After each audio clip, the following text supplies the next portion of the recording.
Hello students, welcome to Shatabdi genius সরোবর। কেমন আছো সবাই? আশা করছি সবাই ভালো আছো। তো চারটের যে জিকে ক্লাসটা আমি তোমাদেরকে করিয়ে থাকি, সাধারণ বিজ্ঞানের যেখানে প্রশ্নোত্তর আলোচনা করি, তো আজকেও সেই চারটার জিকে ক্লাসে আমি একইভাবে সাধারণ বিজ্ঞানের কিছু কমনযোগ্য প্রশ্নোত্তর আলোচনা করব, যেগুলো তোমাদের আপকামিং কম্পিটিটিভ এক্সামসের জন্য ইম্পর্ট্যান্ট। অনেকেরই কমপ্লেন রয়েছে যে ম্যাম একটু রেগুলার ক্লাস করান, কারণ মাঝে মাঝে এক একটা দিন আমার একটু মিস হয়ে যাচ্ছে। আসলে একটু প্রবলেমের মধ্যে থাকার জন্য মিস হচ্ছে, তাই জন্য আমি সরি বলছি। তো আমি চেষ্টা করব তোমাদেরকে রেগুলারলি ক্লাসটা করানোর।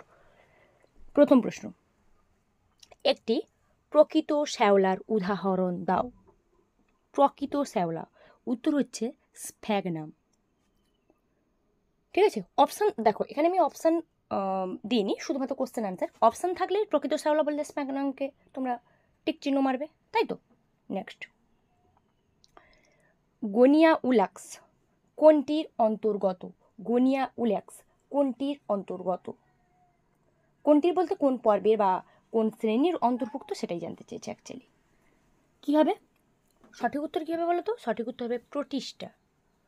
গনিয়া উলাক্স যেটা প্রোটিস্টার অন্তর্ভুক্ত।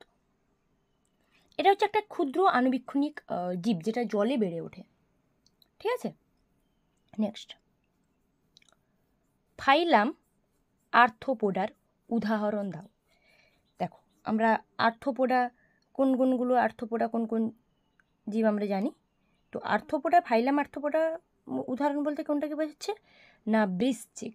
বৃশ্চিক মিন্স বিচ্ছু, ঠিক তো, যেগুলোকে আমরা বিচ্ছু, বিছে যা আমরা বলে থাকি, যেভাবে বলে থাকি, ওগুলোই হচ্ছে তোমার ফাইলাম আর্থ্রোপোডার উদাহরণ বা ফাইলাম আর্থ্রোপোডার অন্তর্গত। নেক্সট, ইয়ারসিনিয়া পেস্টিস কোন রোগ সৃষ্টি করে? ইয়ারসিনিয়া পেস্টিস, এটার কোনো অপশন লাগবে না, এর উত্তরটা সাথে সাথে, প্রশ্নের সাথে সাথে উত্তরটা কিন্তু আসা উচিত, কারণ এই প্রশ্নটা আমি তোমাদেরকে কিছুদিন আগে ক্লাসে করিয়েছি, একটু অন্যভাবে করিয়েছি। এটা উত্তর হচ্ছে তোমার প্লেগ। আমি করিয়েছি কি না, প্লেগ অপর নাম কি প্লেগের, তাই তো। তখন কিন্তু ইয়ারসিনিয়া পেস্টিস ছিল, তো দ্যাট মিনস ইয়ারসিনিয়া পেস্টিস হচ্ছে প্লেগ রোগ সৃষ্টি করে। নেক্সট, কৃত্রিম তেজস্ক্রিয়তা আবিষ্কারক কে?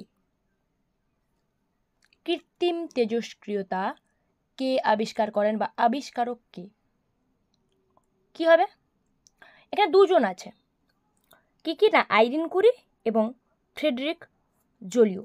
এনারা দুজন মিলে কৃত্রিম তেজস্ক্রিয়তা আবিষ্কার করেন এবং এক্সপ্লেন বলো, সংজ্ঞায়িত করা বলো, যাই বলতে পারো, তো ওনারাই ধারণাটাকে পরিষ্কার করেন, কৃত্রিম তেজস্ক্রিয়তা।